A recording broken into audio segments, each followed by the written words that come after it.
Hello, friends and residency candidates, and welcome to today's discussion where I have the pleasure of welcoming the Chief Resident for UAMS South Central, Dr. Amilyn Worlobah. So welcome Hello, and thank you so everybody. much for being here. Yes, thank you for having me. Thank you. So it's just starting the beginning of December right now, December 6th, and we're well into our way for interview season. So Yes, can you just tell us a little bit how that's been going for you and what your involvement has been like, yeah, and maybe just give us a little bit more insight into what that process has been like as chief resident? yeah. So actually, in my program, from the time you're an intern, you're actually open to be involved with the interview process. Wow. And so since our intern year, I've been helping with interviews. Now everything has changed because now it's virtual. At least I haven't heard of any programs that are doing in person so far. So as far as I know, most programs, if not all programs, are doing virtual. And so what we do is, we have a Q&A session before, like the day before the interview, which takes place of the dinner that used to happen for interviews. And then we do our interview that day. So I actually just got done doing a Q&A like an hour ago Nice. for the interviewers that are interviewing tomorrow. Yeah. And so we just go through, usually if one or a few of us residents on the Q&A day that we log on to Zoom and we answer all their questions, ask them questions, what they're interested in, what they're looking for, but they ask us most of the questions. And then on interview day, again, we log on and we kind of do it like a panel in a way. So we have one interviewer and then all of us interviewees are on and we just go one by one. But it's been fun for me because it's interesting being on the other side of it. I remember flying everywhere for interview season, and now it's so different now that you're having to do everything virtually, which I think it has its pros and cons because one, you're saving a lot of money, trust me. Absolutely. But at the same time, I know some people prefer in-person interviews to kind of really show themselves more. Online is like one-dimensional, but you can still really, sell yourself virtually as well. It's been fun doing virtual interviews and interviewing people, so I've liked it. I don't know if So you to want. clarify, yeah, you're working in family medicine as chief resident. And so what are some of the things that you may be looking for in an interview or even in the Q&A sessions that indicate somebody who really is asking the right questions or answering questions in the best ways? Right. So during Q&As, I like to see people just ask questions simply, especially questions that shows they've done their research, whether it's asking about the area where the program is in, or asking more about our program, some things we offer, which kind of shows that you've looked at our website, you've done your research, and we've had a lot of applicants do that. On the other side of that, I've had people that were super quiet. Just last week, I did a Q&A, and then the next day I did an interview, and there was somebody doing the interview, and like, me and the other resident was like, we don't remember this person. So Yeah. they must have been silent during the whole Q&A. And that kind of shows like, are you, is this just another option for you? Are you really interested in, being part of this program? So I feel like, when you're preparing for Q&As, you want to research the program first. Don't just research the night before the interview. Start researching from the time you get that, that interview date set up. And, look into your program. If you can, contact some residents. Now with social media, it's so easy to just find people online and contact them and like, I'm looking to apply to your program. Can I ask you some questions? And a lot of people are open. I'm open to answering those questions. So do your research, talk to people. So at least on that Q&A day, you're ready to go. And also with virtual interviews, your lighting is important. Definitely. Even on the Q&A day, because your interview starts from that day. It doesn't start on the day of your interview. Interviews start from your Q&A, just like it would have from your dinner back then. So, make sure your lighting is good, make sure you're dressed appropriately, make sure you're, that you're just ready to go and that you're prepared, and be relaxed, don't be nervous. Q&A is just like the dinner, it's just for you to ask questions to get to know the residents. So it's important just to be prepared, but don't be too nervous. Don't stress. Yeah, don't stress. Right. So do you have any post-interview communication or, second round type of things, or is it just the one interview and then it's basically done until like rank order list comes around? Yeah, so it's mostly just that one interview. I have had some of the applicants like email me because during the good thing about Zoom is we all just type our emails in the the Zoom chat box, and so I've had some of the applicants email me, and I think that's a good thing, because I remember when I was interviewing, I used to, email the residents that I met with, but back then it was kind of different. So now I feel like it's a little easier because people are always on their phones and always on their email.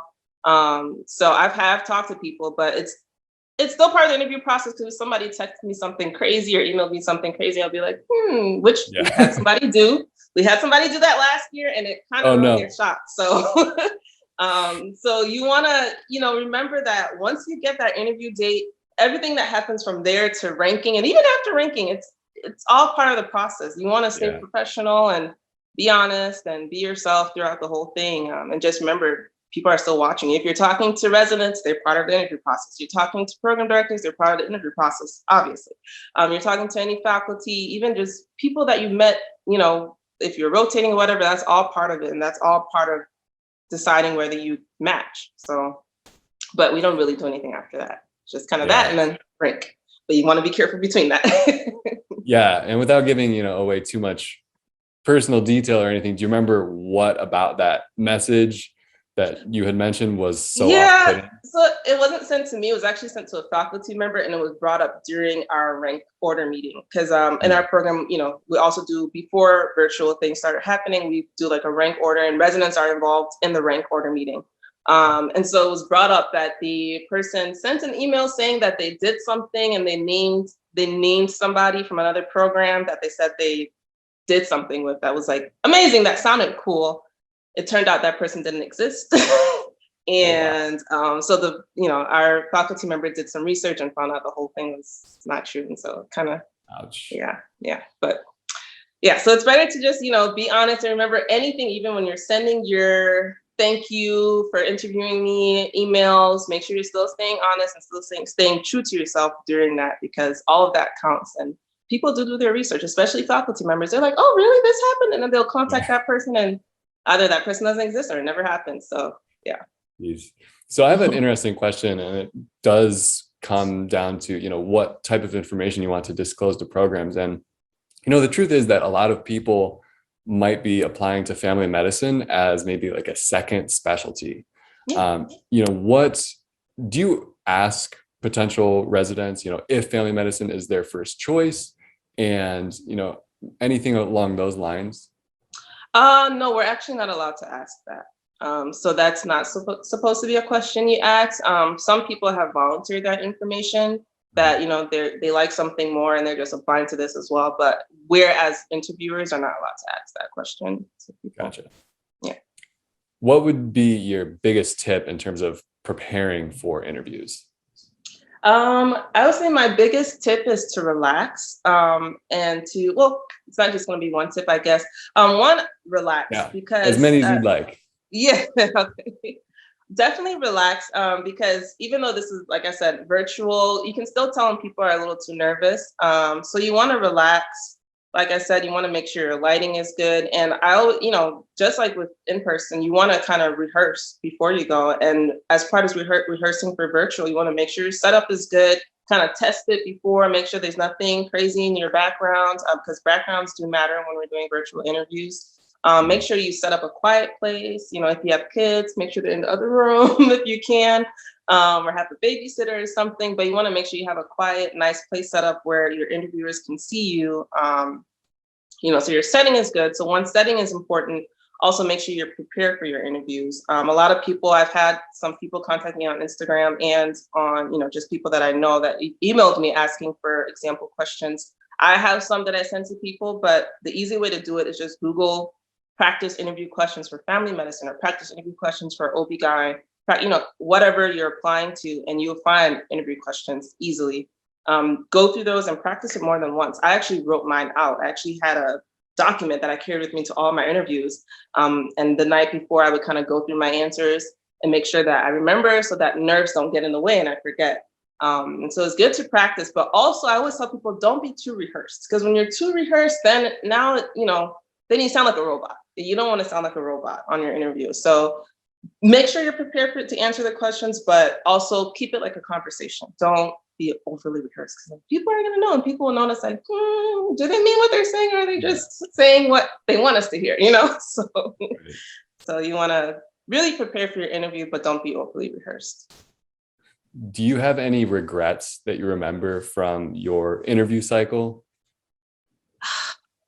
It was probably something minor too, but I'm trying to remember. There was something, and I'm pretty sure I wrote it down because also, let me add that. One thing you want to do is I told one of my close friends, always make sure after the interview, like immediately after, if you just go back to your well, now you don't go back to a hotel, go back to your computer Right. and write your pros and cons about the interview itself. Mhm. If there's anything particularly that you discussed with somebody, your interviewer, make sure you write that down, type that down, and just write down how you felt about it. Because back then, obviously, you were in person, so you can be like, oh, did I feel like I fit here? You can add those things. I used to write those things down. But if there was something, like if somebody showed me their kids, I write that down. Dr. So and so show me a picture of their kids. We talked about this X, Y, and Z. That way, so when I send my email afterwards, like a week or two afterwards, you want to wait a little bit, that way I can kind of put personal touches in my email, things that we talked about, things that I enjoyed about my visit or X, Y, and Z. So with virtual, still same thing. You still want to write down what you did and how you felt about the interview and what you talked about. So I would say my regret was I didn't do that initially. Yeah. So for some of my first, I think my first couple interviews, I waited a while before doing any of that. So there's some things I forgot. And there's some people's names that I didn't get. There's some emails I didn't get from some of the residents. And I was like, shoot, I should have got their email. I should have, wrote this down. And so for the rest of my interviews that day, when I got back to my hotel or even on the plane, I was like writing things down or typing things in my phone that I remember from the interview. Just so when I go back, I can remember what we talked about and send that in an email. So make sure you do that. And then there's another time I didn't, like somebody showed me their kids and I kind of answered in an awkward way. Like, I didn't kind of expand on it. I think I was nervous. So I kind of wish I made more of a conversation with that person because we were having a good talk, but then I kind of got nervous in between and it was weird, but that was another thing that I kind of Yeah. regret a little bit. Yeah. It's probably hard to have a completely flawless interview season. Yeah, there's always going to be things you think about. I should have done that better. But the good thing about it, if you have multiple interviews, the next one you can be like, okay, I'm going to make sure not to make that mistake again. So, yeah. Exactly. Does your program have any thoughts or policies regarding letters of intent? So coming close to the rank order list, when applicants send, letters basically saying that they intend to rank your program highly or potentially even that they're their number one choice. What is the protocol for that sort of thing? As far as protocol, I'm not exactly completely clear on the protocol. I know we do allow letters of intent. I sent one to this program before I matched. But one thing that I was told that we're not allowed to do is in response to any of those emails, because sometimes the residents will email you saying they intend to rank your program number one. You can't reply telling them what you're going to rank them. So, you can send a general response or don't respond at all. But if you want to send a response, you can say, oh, thank you so much. We're definitely considering you X, Y, and Z. But you don't want to, even if you're planning to rank this applicant number one, we're not allowed to actually tell them that. But we're open to letters of intent and we get those all the time. I've like I said, I've thank you emails, but I'm pretty sure the letters of intent are coming before ranking. Yeah. So can you take us back to the moment when you found out that you got matched and then when you found out where you were going to be practicing? What was that like for you? Well, the first email was obviously like, I was just very happy that I matched. At that point, to be honest, I didn't care where I matched. I was just happy to match because being an IMG, one thing we know is it's definitely not impossible, obviously. But when I was in that process, I kept hearing, oh, it's harder for IMGs to match. Oh, you might not match the first time and X, Y. And, I heard a lot of these things, which is true for some people because as IMGs, it's a little harder for us to get in. There's less spots available for IMGs. There's some programs that don't even consider IMGs. And there's some programs that are very, very open to IMGs, very IMG friendly. So, I had friends that didn't match the year before. So when I matched, I was excited. At that point, I was like, I don't care where I match. God put me anywhere. I'm happy. That's it. So I was very happy. I can't remember where I was now. I think I was actually volunteering at a church. Yes, nope, that was the day that I found out which program I matched at. Yeah, I don't remember where I was that day. It's a haze. I think I was just Somewhere. happy. And then, the day that I found out where I matched, I was actually volunteering. I was in the area actually and volunteering at a church that had like an open clinic. And that's the day I found out where I matched. And it was very nice. And then I went back and told people and kept volunteering. So yeah, it's a good feeling to match because it's hard. And there's even US students that don't match. So it's very hard to match into this field. It's very competitive. But as IMGs, we know our own struggle. And so it's very nice to get that email that says you matched. And for me, at that point, I didn't care where. I was just like, thank you, God, I matched, Yeah. Was your first week or month of residency a shock at all? Or did you feel completely prepared going in, or what was that like? So I started on inpatient service. And anybody that starts on inpatient service know it's very hard. And I was actually warned about that beforehand because I had a friend that started on inpatient service and they told me like it's difficult. And then when I got my schedule, I started on IM. So yeah, it was a shock for me. It was a steep learning curve, I would say. There's a lot of things that you have to learn in the beginning. And just even EMR, where you're going, because when you start on like a rotation, like a outside rotation, you kind of get to like walk around the hospital, get to learn your way and stuff like that. But on day one, I had an ICU patient. I had other patients to see. I might have had like maybe 5 or 6 patients that day. I can't remember. But one of them was ICU. I didn't know where I was going. You don't remember anything from the tour. The tour happens and you're just excited, like, oh my God, I'm in residency. And you don't remember much from the tour. So you have to remember where you're going, which floor your patient is on. You have to learn the EMR. So all that was in the first week and it was a lot to take in. But, I liked it because over time it prepared me for the rest of my rotations, because after that one, I was like, boom, I'm done. At least I had my first inpatient rotation. I have 3 more to go. But yeah, it was a shock. But it was good. It was a good shot. It was a learning experience. And it was, like I said, very steep learning curve. But once you get over it, it's like it gets better. At what point did you feel like you might become or be interested in serving as chief resident?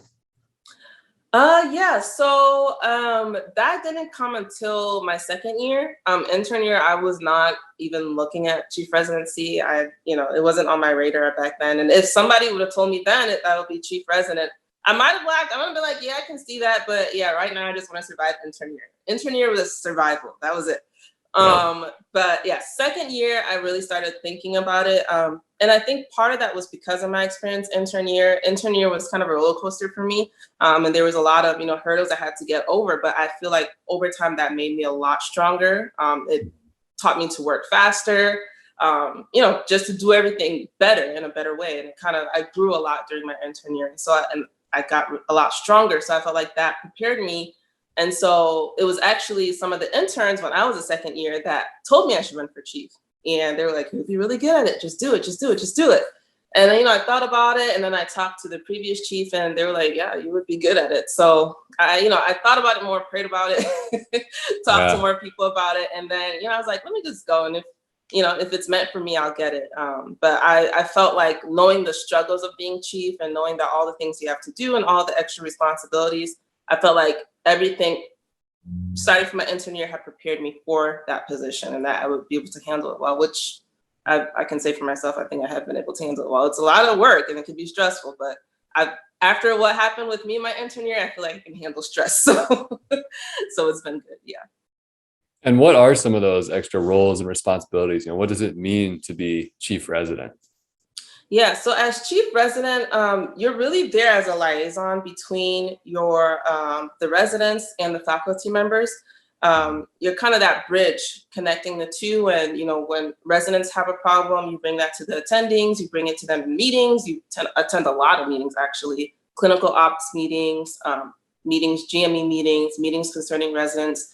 And so a lot of the times you bring those concerns that you might hear from residents, in passing or in resident meetings, bring that to the attendings, and also when attendings have their own concerns and things they want you to address, you bring that to the residents. And a lot of times, you're that first point of contact, and the attendings, before they deal with something that, if a resident did something they shouldn't have done, a lot of times they'll tell you, can you go speak with them and see what's going on, if they need help. And then if we can't handle it, then we take that to the faculty members. So that part of it, I felt like I was able to really maneuver that part really well. It's the scheduling and all that that kind of took some time. So we make a good part of the resident schedule. The call schedule basically is what we're in charge of. And I have a co-resident, or a co-chief, so there's two of us. And so we're involved with, making the schedule. It starts off before third year. Actually, we have to collect all the specialists. I'm in an unopposed program, so we work with specialists during our rotation. So we have to collect their schedules first, kind of chase them around and find some of them because they're very, very, very, very busy. So we have to collect their schedules, and then we, get the resident schedules. It's a lot to explain, but it's a lot of schedule making, working with specialists, working with faculty to kind of make sure the schedules are good. So it's a lot of juggling, a lot of really working alongside with your co-chief and making sure you guys are keeping things fair. Fairness is one thing I was very strong about when I was looking at being chief. And that's one of the things that made me want to be chief, because I didn't always feel like there was a lot of fairness when I was an intern. So that kind of encouraged me, and as well as the chief before me, to run for chief, because we, in residency is stressful enough. So you want to make sure you're keeping things fair across the board.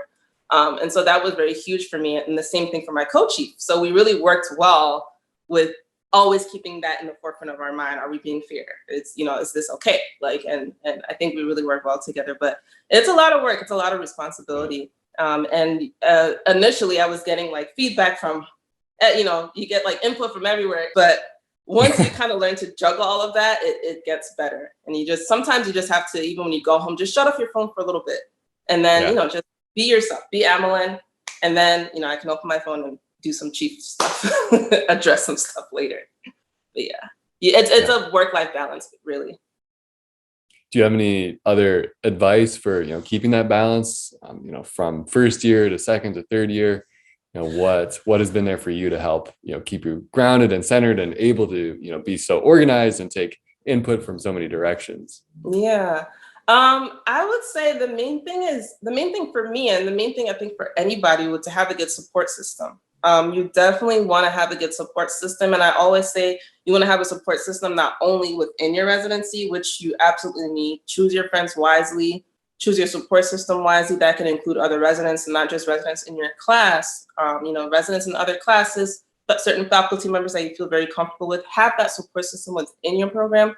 Also outside of your program, you want to have those non-medical friends, keep in touch with them, family members, make sure you have that support system, because you need those people to lean on. And sometimes you just want to get away from medicine, and that's where your non-medical friends come in, where you just don't even think about residency right now, just talk about whatever, talk about life. And then you want to have those people that understand what you're going through, and those will be the ones within your program. And also, I have friends in other programs that I used to talk to about certain things. So having that support system really, really helped me. I don't know what I would have done, especially in my intern year, if I didn't have a support system, because it can be really tough, that adjustment first coming into residency. You're in med school, you're following other doctors, residents, and, doctors who have been working for a long time. But you're following people, once you match, you're the doctor now. Like, you're a baby doctor, but you're still a doctor. And now a lot of that responsibility on you, you have patients looking to you to help them. Like, what medicine do I need? And so a lot of times you're like, I don't want to mess up. So having people you can go to talk to really, really helps. I tell people, don't be afraid to ask questions. That's one thing I was initially afraid to do. I felt like if I ask a question, it'll make me look stupid. Like, I'm a doctor now, I need to know what I'm doing.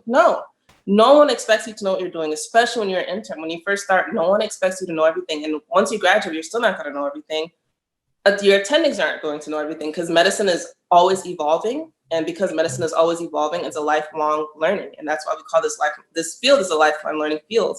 And so you're always learning. So don't be afraid to ask questions, because it's something they might be like, oh, I haven't heard of that. Let me go look that up. So you're always learning. So don't be afraid to ask questions, find your support system, and be open to learning. Be open to receiving feedback, negative criticism, positive feedback, everything. Be open, because that's how you grow, is receiving all of that and really internalizing it and seeing, how can I be better? And, that will help you. And that really helped me. I always kind of self-evaluate, like, what can I do to be better? And, and that helped me. But also, learn to cut off too much negativity too, because a lot of times, not everybody's going to be fair. Life isn't fair. And so sometimes you might hear things that might not necessarily be true, but you don't want to over internalize negative feedback either, because that can make you just not have confidence in yourself. So I would say be open to feedback, but don't internalize every negative thing you hear. Like, kind of think about it. Like, how can I do better? Or is this really applied to me? Maybe not, So learn to kind of take everything and kind of filter through it. So, and that helped me a lot, because residency isn't easy, but it's very, very doable. And a lot of people have gone through it. Anybody can go through it if you're really determined to. So, yeah. Have you thought about what impact you're trying to have on the field, or what interests you have in pursuing after residency's over? Yeah, for me, I've always been interested in outpatient. That has been my ultimate goal. I love primary care and being that first point of contact for patients, that first line of defense really for patients. And so I've always been interested in that. Preventative care is very important to me, so I love that. So ultimately, my goal is to open a clinic eventually. I have more particular interest in peds and OBGYN, like women's health, I would say, peds and women's health. So I love those two. And that's kind of what drew me to family medicine personally, because I came into med school being peds. It was only peds for me. That's the only thing I saw. If you're 0 to 18, done. I didn't care about anything else.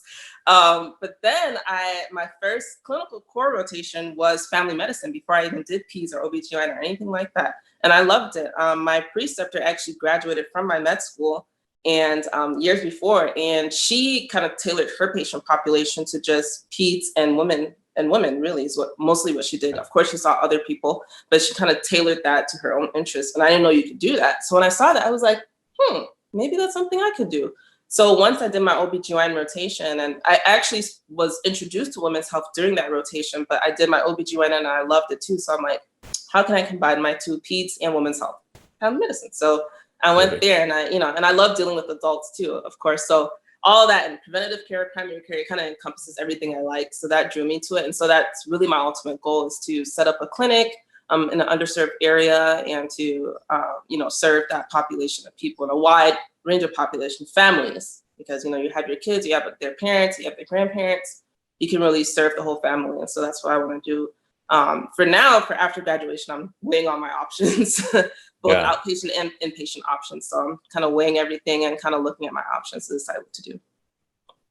Well, we definitely believe in you and fully support your vision and dreams, and hope the best for the journey along the way.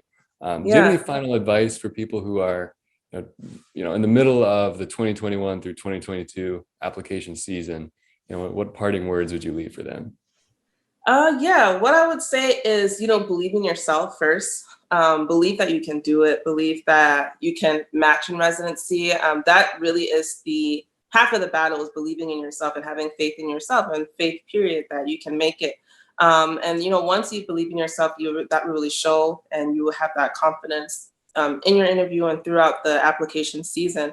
So I would say believe in yourself and enter every interview treating it like this is where you want to be, and that this is what you want. This is your plan A. There's no other plan after that, and you'll make it. Just believe in yourself and have faith, and even if it doesn't happen for you now, it's going to happen. And always believe that. Don't give up. I know people that went through 3 cycles of application season before they matched, and that's because they never gave up on themselves, and they never gave up on their dreams. So don't give up. If this is your dream, this is your passion, this is what you want to do for the rest of your life, don't give up on it. It's going to happen for you. If not now, soon.